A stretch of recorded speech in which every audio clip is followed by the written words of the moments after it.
regarding testing on Zachary Ganesh.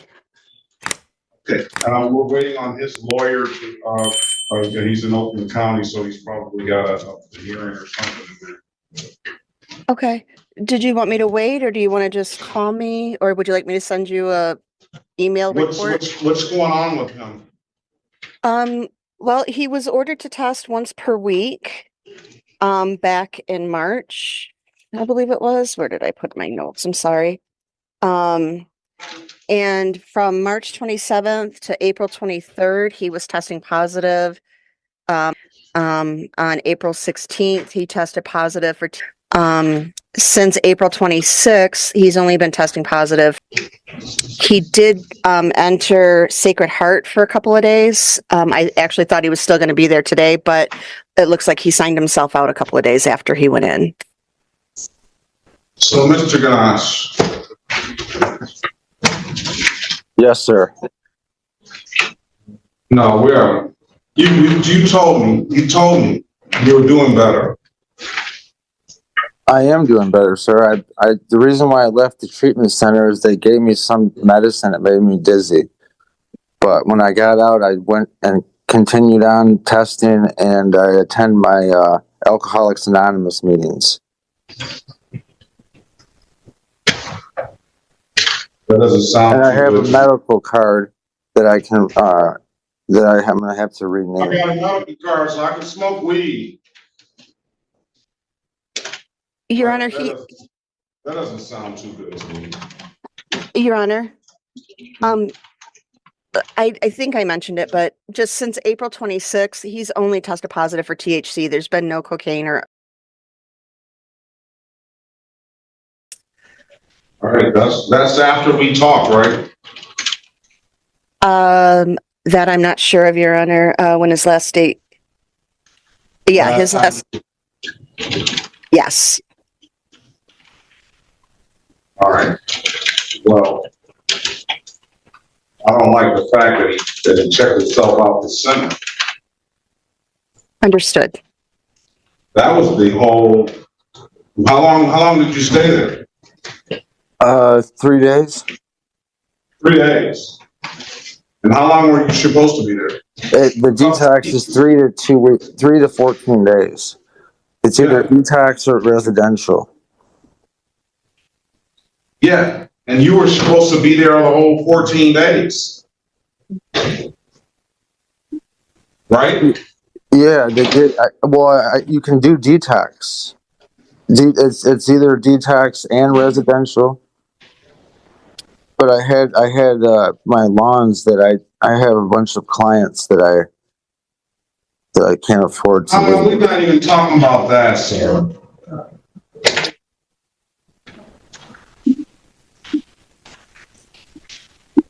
I just don't believe you're really ready.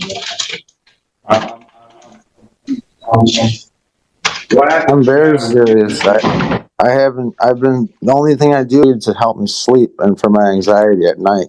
I don't smoke it during the day. We're gonna wait on your attorney. Okay. Morning, Judge. May it please the Court, Vassal Johnson, second P72130 on behalf of Mr. Ganesh, present on Zoom. All right, Mr. Ganesh, good morning to you. Put your name on the record, please. Yes, sir. Zachary Paul Ganesh. All right. Ms. Lurst, can you put your appearance on the record, please? Good morning, Your Honor. Dawn Lurst on behalf of probation. All right. We were talking off the record about his, I didn't know that you weren't here, Mr. Johnson, but I was talking to probation about, he indicates to the court that he went to the treatment center and he checked himself out after 3 days because of some medication that he gave him, made him sick or something like that. I don't buy that. I will say this, I am happy to hear that he hasn't indulged in those other more serious that he's had in the system the first time. So I'm giving you a little credit for that. I'm giving you a lot of credit for that. I'll give you a lot of credit for that. But I don't buy you check yourself out. Because then subsequently he says that he needs to get his business going back on and he needs to start making some money. I think that's the real reason And, I was under the impression that he was gonna be there the whole 2 weeks. Ms. Lurs indicated to the court that, he hasn't tested positive for any alcohol. But what do you want to do with it? What does your client want to do with the cases, Mr. Johnson?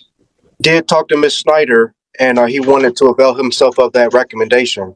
It was the OWVI in exchange for dismissal of the other count, narcotic count. You want to take the deal, sir? Yes, sir. Can you raise your right hand, please? Yes, sir. Or affirm, tell the truth, whole truth, nothing but the truth? Yes, sir. Or you can put your hand down. Where's your mom now? She's right here. Hold on. There she comes. Always. Hello, Your Honor. Can you Good see? morning. Yeah, I can. Can you put your name on the record, please? Michelle Ganish. All right. You heard the conversation I had with your son, right? I have. And I don't know how you feel about it. How do you feel about it? Well, I am actually relieved in a way that this situation came up because I was unaware of this situation of this drug that was going on. I was ignorant of it, and so I am so glad to know the truth now. Oh, someone's trying to call. How do you get it? Just hit the exit. I don't do that because we get knocked up. Oh. They'll just stop calling, maybe. So he's doing really well.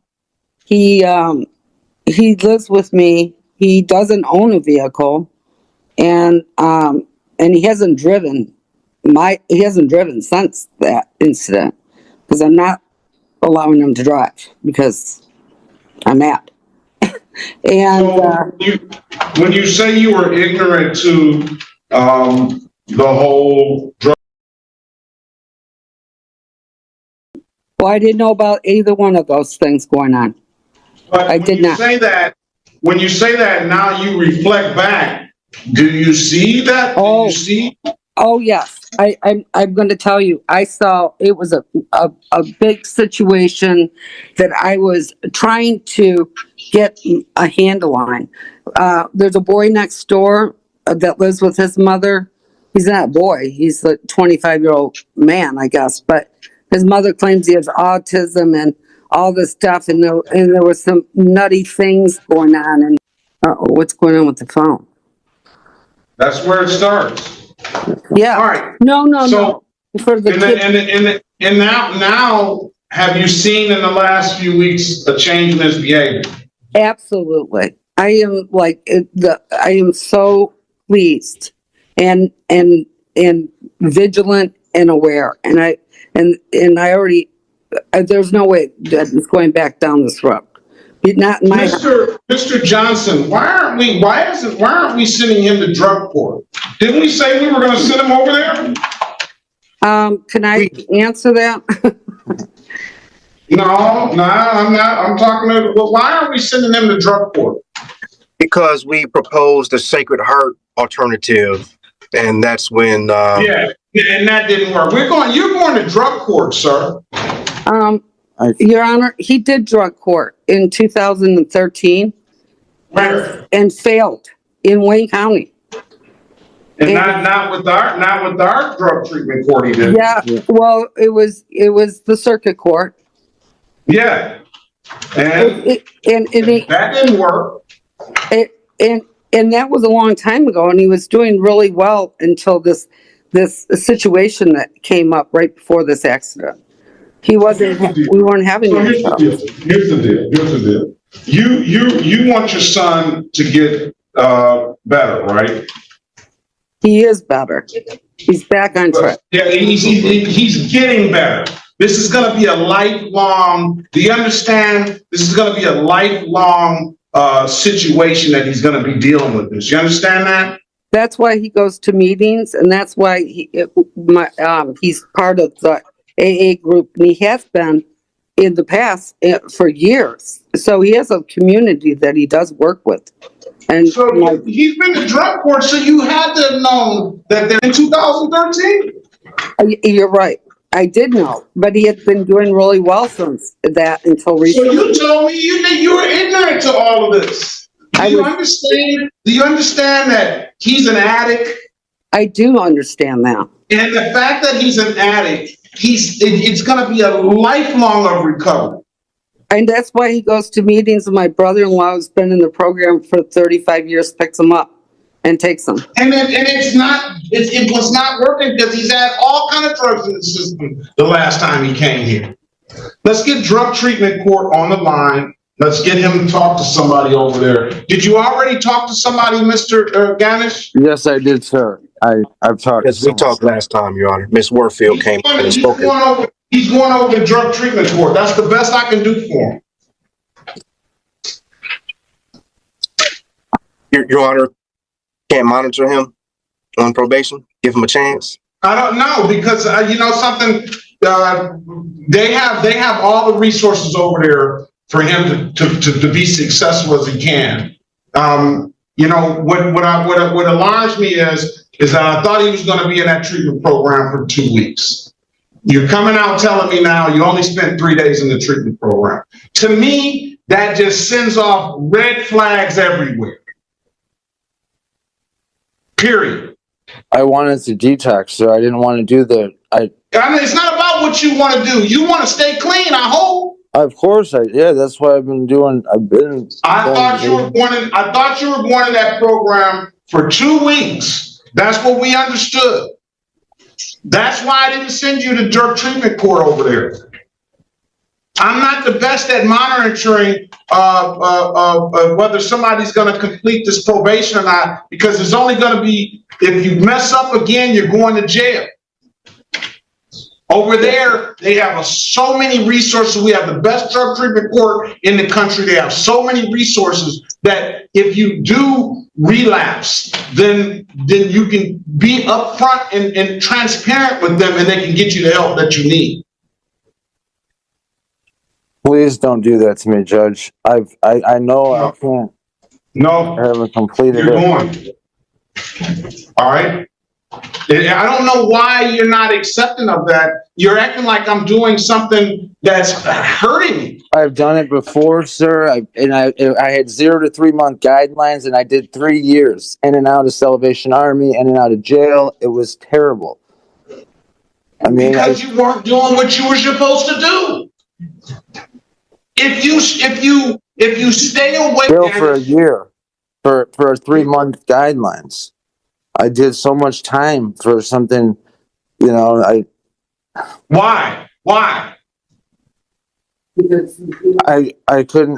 Back then it was really bad. Back when I was younger. Okay. But I'm not. And you've gone back down that road again. Yeah, but just recently. Your mom tells me that you go to AA, you go to NA, you go to all these things, but you come in and you have every drug in your system when you came in here last time. I know. I was still on, working on getting myself clean.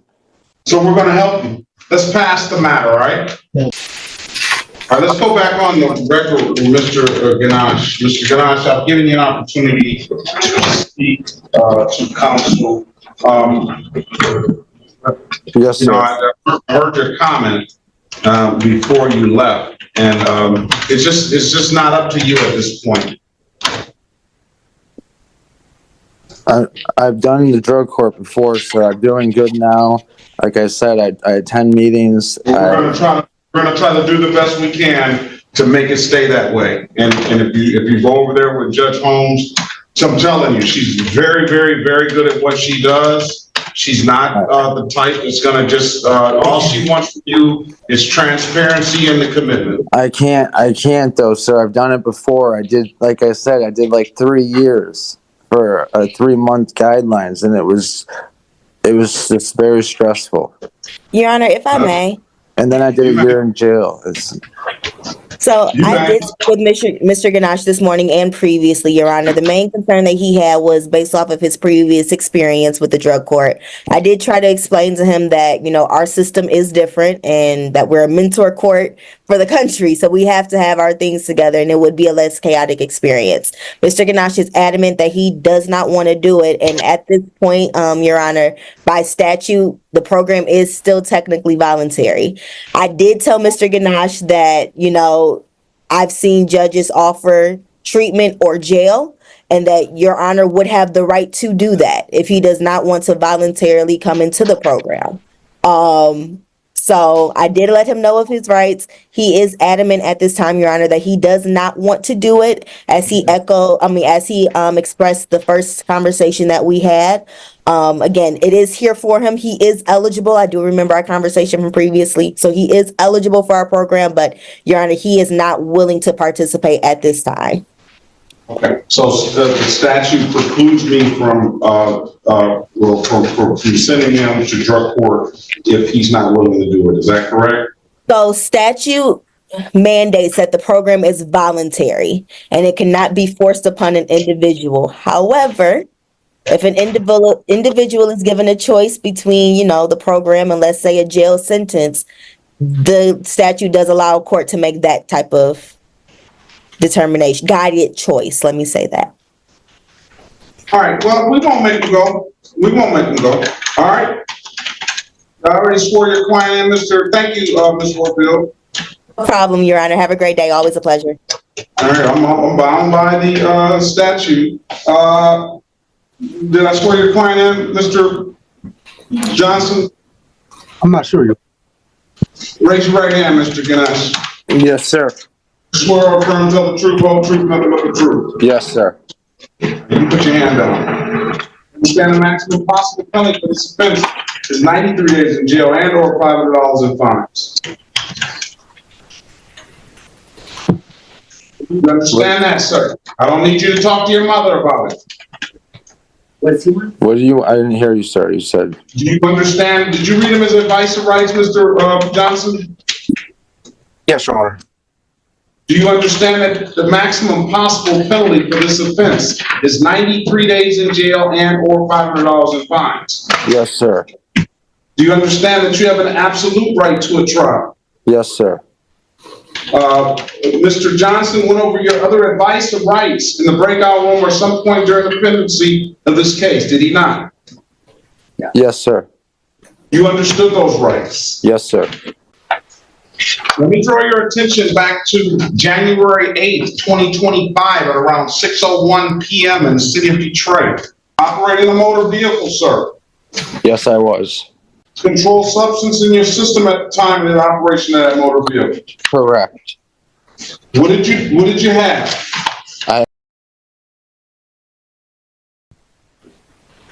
Oh, no, it was. And did those controlled substances, did you have a legal right to those to use? I did not. I did not. And did those controlled substances affect your ability to operate the motor vehicle? No, I happened to take my eyes off the wheel to grab my phone. Well, I was looking for my phone, and then that's how I hit the parked car. And it had nothing to do. No, it's honestly, if I Nothing didn't. at all.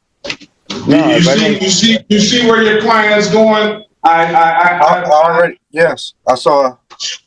It has nothing to Yes. do. I know. System. No, I admit that what happened. I hope your mom is still listening to this. She's listening. She's listening. Yeah, I was in the wrong. I admit that I was operating. You still can't admit it.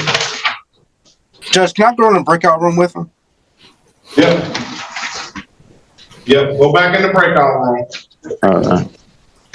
Is it 5? 7? Look at this picture when he was a young man.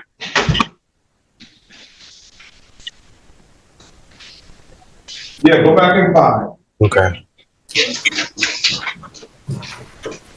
Still a young man. Now let's go back on the record with Mr. Ganesh. We were back. asked your client that the opioids, it says fentanyl, cocaine, there's a word, benzoglycone. That didn't have anything to do with him crashing his car. No, He would like to change his answer, Judge. it did, sir. No, it He was did. just looking down at it. He was just looking down at his phone. That's what he tells me, and that's why he crashed his car. Well, it was because I was under the influence. I take responsibility. Yeah, I was impaired. You're after you spoke with the lawyer. All right, will you stipulate to the forensic laboratory report on your client's behalf, counselor? I do. All right, with that stipulation, I'm gonna find him guilty of the amended count of operating while visibly impaired. Sentencing is gonna be June the 13th. All other bond conditions are gonna remain the same at 10 a.m. I'm gonna order him to do a pre-sentence investigation report. I'm gonna refer him back to probation for that. I'm gonna order a substance abuse evaluation. And, I'm gonna wish you the best of luck. Thank you. Now, we're in, you don't have to worry about going to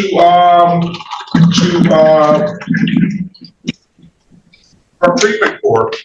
But if you don't come with some systems and no marijuana,